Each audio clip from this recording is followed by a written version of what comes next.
Assalamualaikum warahmatullahi wabarakatuh. Kami dari kelompok 4 akan membahas tentang prinsip kerja konverter AC ke DC.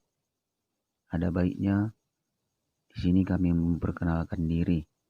Perkenalkan, nama saya Didi Saputra, teman saya Agung Manalu, teman saya berikutnya Arif Yahya Damanik.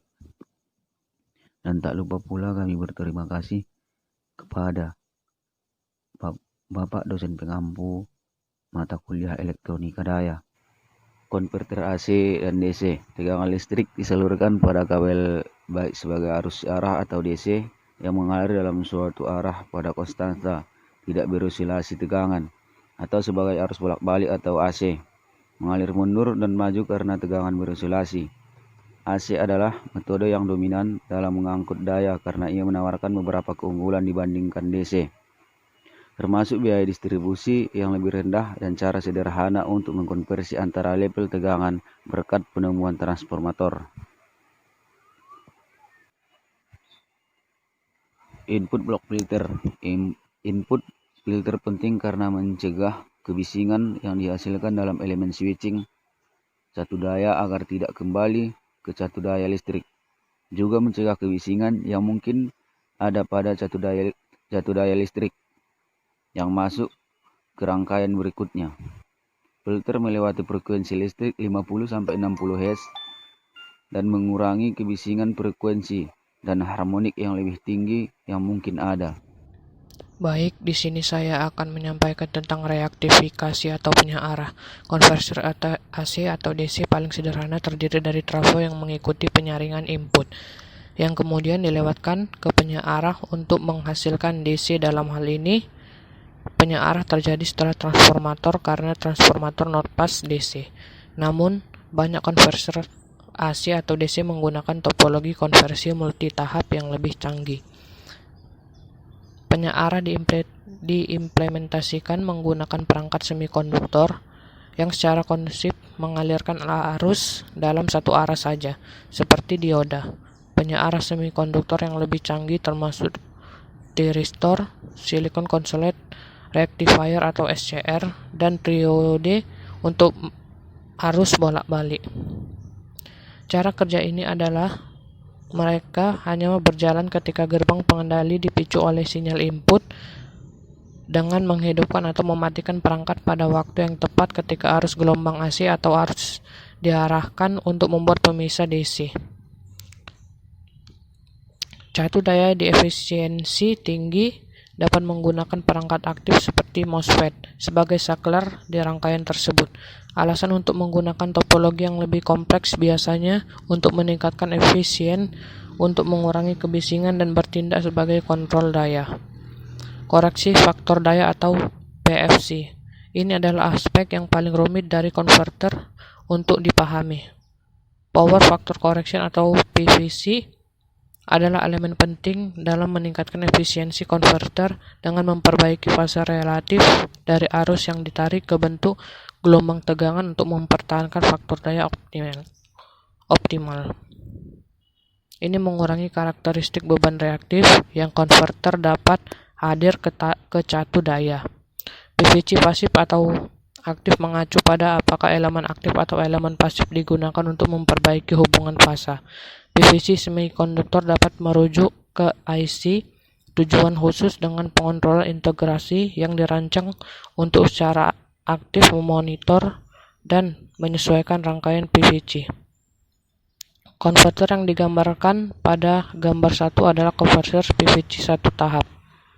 Kapasitor pada bagian ini digunakan untuk menyimpan energi yang tidak seimbang antara daya input yang berpulsa dan daya output yang relatif konstan. Tahap daya atau power. Tahap daya mengontrol daya yang dialirkan dari sisi primer ke sisi sekunder melalui transformator. Ini terdiri dari perangkat switching aktif yang beralih pada frekuensi tinggi yang bisa mencapai ratusan kHz.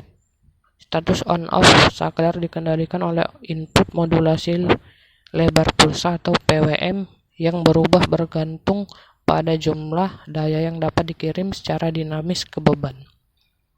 Transformator atau trafo.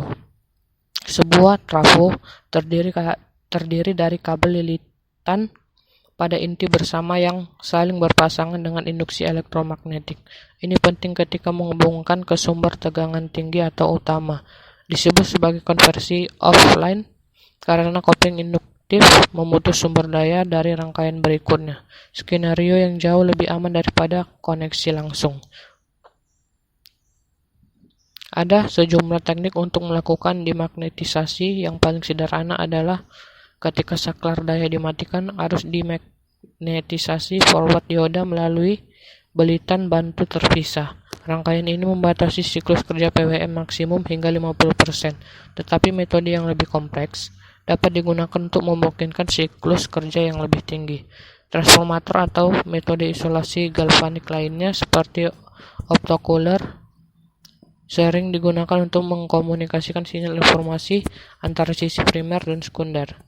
Ini diperlukan untuk memfasilitasi kontrol yang lebih rumit dari proses konversi, memungkinkan rangkaian kontrol yang terletak dari sisi primer untuk merespon keadaan beban samping sekunder dan secara dinamis mengubah cara mengarahkan arus untuk mendapatkan kebisingan yang lebih rendah dan efisiensi yang lebih tinggi.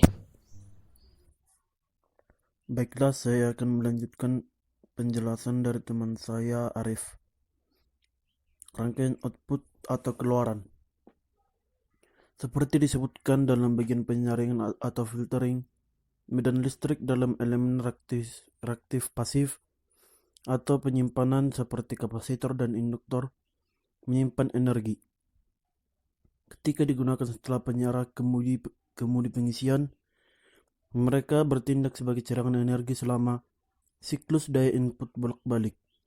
Ini adalah elemen terpenting dalam konverter karena menyimpan energi ini bertindak sebagai sumber memungkinkan tegangan output konstan dalam berbagai kondisi beban. Yang selanjutnya regulasi. Kami membutuhkan tegangan konstan yang disajikan ke rangkaian beban. Terlepas dari impedansi dinamis beban, tanpa ini dapat terjadi kondisi tegangan berlebihan atau lebih yang mengarah pada perilaku rangkaian palsu atau bahkan kerusakan rangkaian.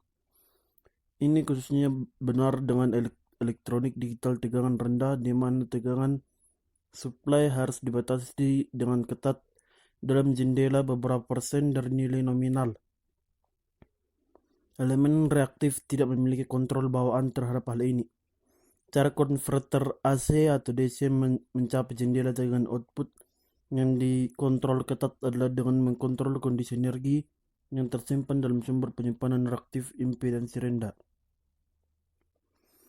Mode kontrol tegangan dan mode kontrol arus. Rangkaian regulasi merasakan tegangan output membandingkannya dengan tegangan referensi untuk membuat fungsi kesalahan. Sinyal kesalahan memodifikasi rasio switching untuk membawa output lebih dekat ke level yang diinginkan. Ini adalah metode kontrol yang paling sederhana. Sedangkan mode kontrol arus, baik tegangan output dan arus induktor, merasakan dan kombinasi yang digunakan untuk mengontrol siklus kerja. Loop pengendaraan arus dalam ini memungkinkan waktu respon yang cepat untuk memuat perubahan, tapi lebih kompleks daripada mode kontrol tegangan. Sebagaimana disinggung secara singkat jenis konverter. Sebagaimana disinggung secara singkat, ada beberapa jenis konverter yang berkaitan dengan topologi mereka, termasuk arsitektur flyback dan buck flyback. Inilah topologi umum karena menggabungkan transformator memiliki jumlah komponen yang rendah dan dapat berbeda rendah relatif terhadap opsi lainnya. Konverter flyback adalah konverter buck boost atau step up, step down, dan induktor diganti dengan transformator. Energi yang tersimpan di dalam transformator digunakan untuk mengubah peralihan melalui rangkaian reaktivitas aksi atau pasif. Sekian presentasi dari kami. Jika ada penjelasan yang kurang atau perkataan yang salah, mohon dimaklumi. Terima kasih atas perhatiannya.